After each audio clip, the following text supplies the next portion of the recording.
আসসালামু আলাইকুম ভিউয়ার্স, আশা করছি আল্লাহর রহমতে ভালো আছেন। পবিত্র মাহে রমজানের আজকে 12ই রোজা। তো 12ই রোজাতে দেখতেই পাচ্ছেন অনেকগুলো ছোলা বুট আমি ভেজে নিচ্ছিলাম। ছোট ছোট আলু দিয়ে, টমেটো দিয়ে, সাথে চিলি ফ্লেক্সও দিয়েছি এবং আস্ত শুকনো মরিচও দিয়ে দিয়েছি। সাথে আমরা ঘুগনি বানানোর জন্য এটা বানিয়ে নিচ্ছি।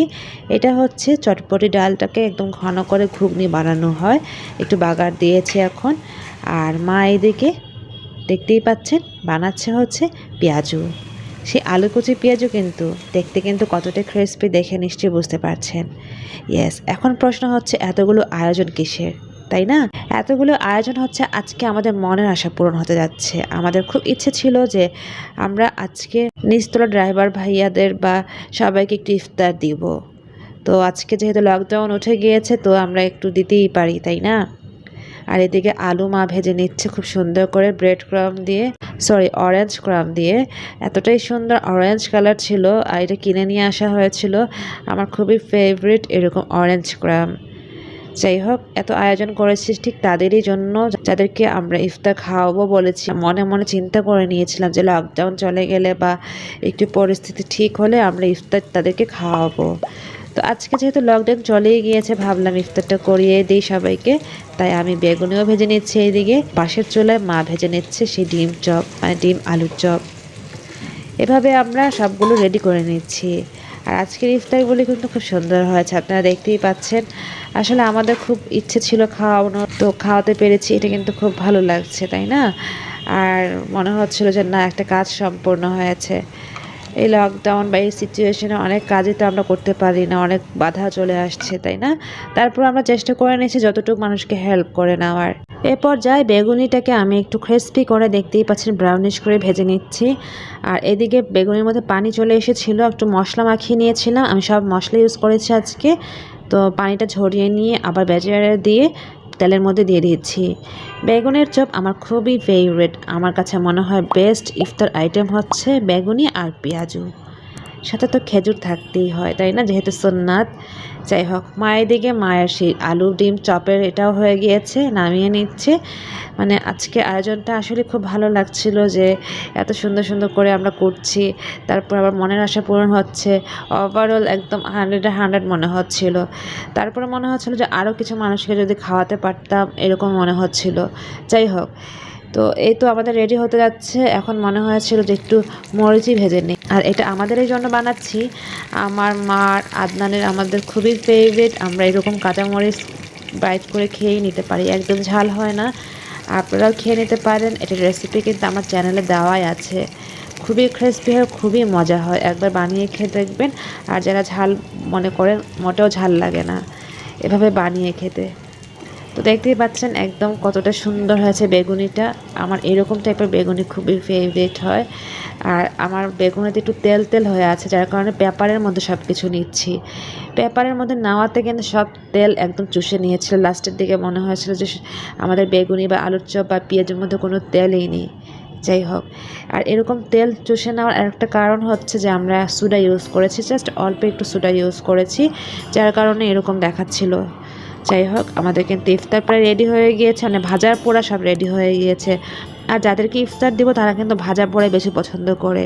তো এই চিন্তা করে আমরা ভাজা পোড়ার আইটেম বেশি করে নিয়েছি। আর একটু দেখাচ্ছি, দেখুন কতটা সুন্দর করে করে নিয়েছি। আর এই পর্যায়ে দেখতেই পাচ্ছেন সব কিছু কিন্তু পেপারে ছড়িয়ে দিচ্ছি। তেল যতটুকু ছিল সব তেল এই পেপারের মধ্যে লেগেই যাচ্ছে। আমার কাছে মনে হয় যে এতগুলো আইটেম যেহেতু টিস্যুতে তো কাজ হবে না, তাই না? তাই পেপারে মা এরকম বিছিয়ে দিয়েছে। আমার কাছে খুব ভালো লেগেছিল এই আইডিয়াটা। তো এই জন্য মাকে বলছিলাম যে মা, খুব সুন্দর তো আইডিয়াটা। তো মা আমাকে সম্পূর্ণ জায়গায় এরকম পেপার বিছিয়ে দিয়েছে। এভাবে আমরা রেডি করে নিচ্ছিলাম। আর দেখতেই পাচ্ছেন কালারও কত সুন্দর হয়েছে ইফতারের। অ্যাকচুয়ালি আমরা একটু ভয় পাচ্ছিলাম যে মানুষদের খাওয়াবো যদি ইফতার এদিক সেদিক হয়ে যায়, কিন্তু না, রোজা রেখে সব কিছু কিন্তু পারফেক্ট ছিল। একদম লবণ থেকে শুরু করে এবং ক্রিসপি সব কিছু কিন্তু পারফেক্ট ছিল। তো যেহেতু রেডি হয়ে গিয়েছে, এখন আমরা টেবিলে চলে যাচ্ছি। অলরেডি 4টা বেজে গিয়েছে। রত্না ওইদিকে শরবতের জন্য পানির মধ্যে চিনি দিচ্ছে, আর মা এদিকে সব কিছু দিচ্ছে যার যার বাটিতে দিয়ে দিবে, যেভাবে সার্ভ করবে এভাবে পাঠিয়ে দিব। তো রেডি করে নিচ্ছে, দেখতে পাচ্ছেন ডেকোরেশন করে নিচ্ছে আর সব কিছু একটা মতো দিয়ে দিচ্ছে আর কি। প্রথমে ফ্রুটস দিয়েছে, আর কিছু ফ্রুটস আমরা ধুয়ে পানিতে ভিজিয়ে রেখেছিলাম। আর দেখতেই পাচ্ছেন আপেলটা লবণ পানিতে ভিজিয়ে রেখেছিলাম। আপেল আগে থেকে কেটে নিয়েছিলাম, কারণ কালো হয়ে যাবে বলে মা বলছিল যে আগে থেকে না কাটার জন্য। বাট টিপস শেয়ার করে ফেলি এই ব্লগটির মাধ্যমে যে যদি লবণ পানির মধ্যে ভিজিয়ে রাখা হয় আপেল কেটে নিয়ে, তাহলে কিন্তু কখনোই সেই আপেল কালো হয়ে যায় না। যাই হোক, আজকে আমাদের ইফতারের আয়োজন হচ্ছে 8 জন মেম্বার। আজকে আমরা 8 জন মেম্বারের খাবার দিচ্ছি। 8 জনের 4টা ফ্যামিলি, 4টা ফ্যামিলিকে ওভাবে খাওয়া দাওয়া হচ্ছে। তো ভাবলাম একটু শেয়ার করে ফেলি অথবা মেমোরি করে ফেলি, তাই মেমোরি করা। আর এদিকে মা দেখতেই পাচ্ছেন সবগুলো কীভাবে সার্ভ করে নিচ্ছে।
ব্যাস, রত্না সব খাবারগুলো এখন নিচতলায় গিয়েছে সবাইকে দিয়ে আসবে।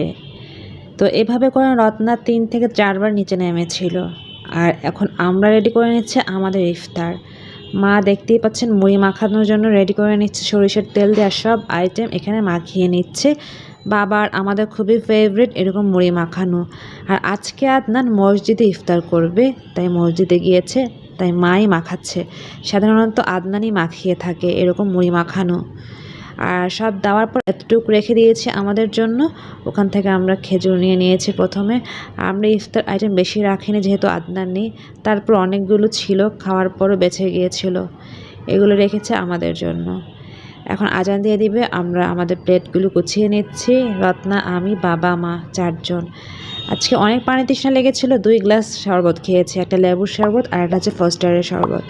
এই তো এটাই ছিল আজকে আমাদের আয়োজন। সবাই সবার জন্য অনেক দোয়া করে নিব। আজ এ পর্যন্তই। আল্লাহ হাফিজ, আসসালামু আলাইকুম। Thank you so much for watching.